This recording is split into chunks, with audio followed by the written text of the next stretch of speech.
The Cal HFA program has been all the talk lately, so today I'm just going to give you the down and dirty on the Cal HFA so you have a better understanding of what it's all about.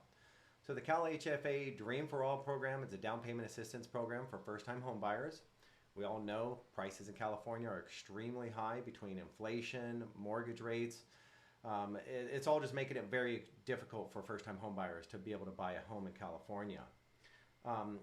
First thing I need to clarify is that there's only $300 million allocated to this fund.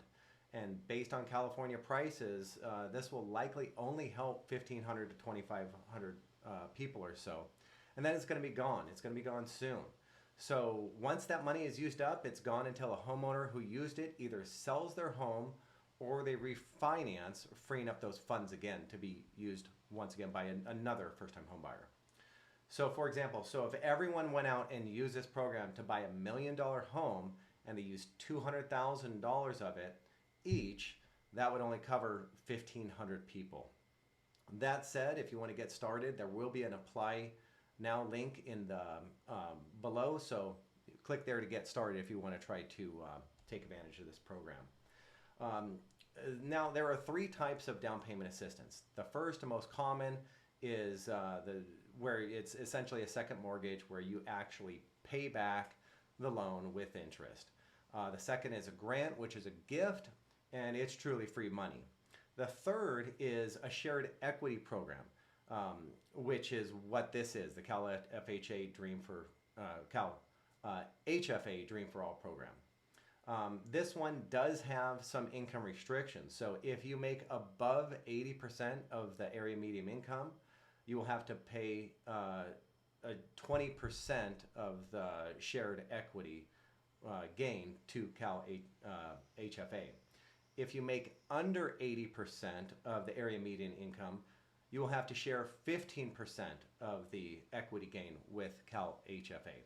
And there are income limits as well, whether or not you're at above or below 80% of the area median income. In either case, there is a max cap of 2.5 times the appreciation. So let's say you put 20% down and you borrow $100,000 for that 20% down. Your cap of the shared equity would be $250,000. So no matter how much equity you gain, let's say you gain $500,000 in equity, you're going to be capped at only sharing up to 2.5 times the original amount borrowed, which in this case would be $250,000. Keep in mind you're paying back the amount that you borrow plus the maximum or up to the maximum of 2.5 times that amount. So in this example, if you borrowed $100,000, you're going to pay back that plus 2.5 times in appreciation if there is that much. So it'd be $350,000 is what you'd be paying back. You can Google the Fannie Mae area median income lookup tool and use that to determine the area median income in your area.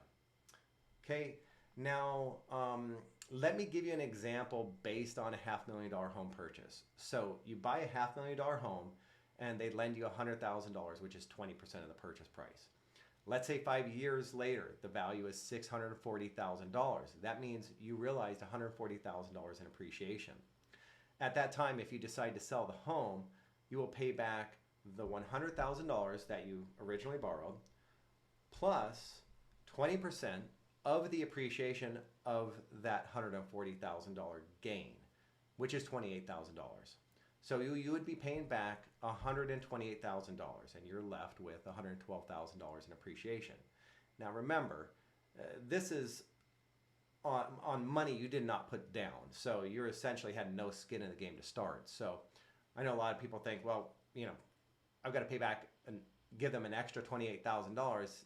Yes, but you probably wouldn't have had this opportunity otherwise if you're looking at this program. Now here are some of the qualifications. This is available on conventional loans only.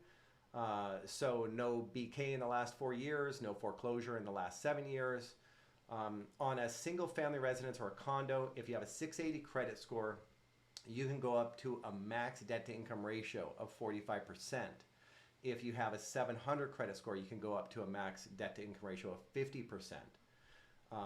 Again, it's for first-time home buyers, so you cannot have been a homeowner in the last 3 years. In addition to qualifying, you will need to take a $99 course as well as a free course on shared appreciation. So you know what you're getting yourself into, and when it comes time to pay this back, you're not you don't get it twisted. You don't have to do it before you close before you get into escrow, but you do have to do it before they will close escrow. Okay, let's talk about fees, because this loan does come with some additional fees. If your loan amount is above the conforming loan limit of $726,200, if it is a high balance loan amount, you will have a fee of 1.387%. So on an $800,000 loan amount, that will be a fee of $11,096. There will also be typically somewhere between 2 and 2.5 points origination on these loans. So unlike loans where the lender compensation is typically baked into the interest rates, on these loans, the lender compensation is paid by the buyer. So on an $800,000 loan, you'll be paying $27,096, assuming the lender you work with is charging 2 points origination plus the 1.387 for the program. Plus, you're going to have your third-party title and escrow fees.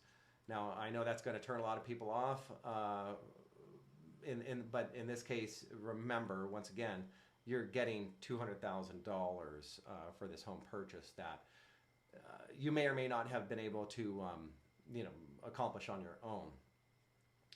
Okay, some Q&A. What happens if you refinance? Now, you can refinance your home and subordinate the 20% down in order to lower your rate on your first mortgage, and we're going to expect this is going to happen. You're going to want to do this because over the next 6 to 12 months, rates are going to drop significantly, and you're going to want to take advantage of that to get out of the high interest rate environment that you're going to be put into if you do this in the next 30 or 60 days, which is probably about as much time as you're going to have to take advantage of this program. If you decide to refinance a second time, you will need to pay back the 20% along with 20% of the appreciation. Now, one way to get around this is you can take out a HELOC to cover that 20% appreciation if you have enough equity.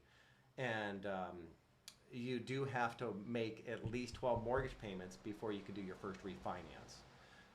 So keep in mind that is one strategy. You don't have to share equity forever until you hit that 2.5 times max, multiplier on the appreciation sharing. It would be good, in my opinion, to do a cash out refinance or take out an equity line or a second mortgage to pay off that 20% plus appreciation owed at that time as soon as possible, so that you can nip it in the bud and not continue racking up appreciation that you're going to have to share.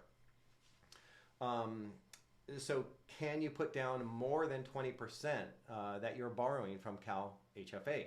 The answer is yes. You can put down another 10%, but that's the maximum. The minimum loan to value on this program is 70%. So the max you can put down is a 20% they give you plus another 10% of your own money.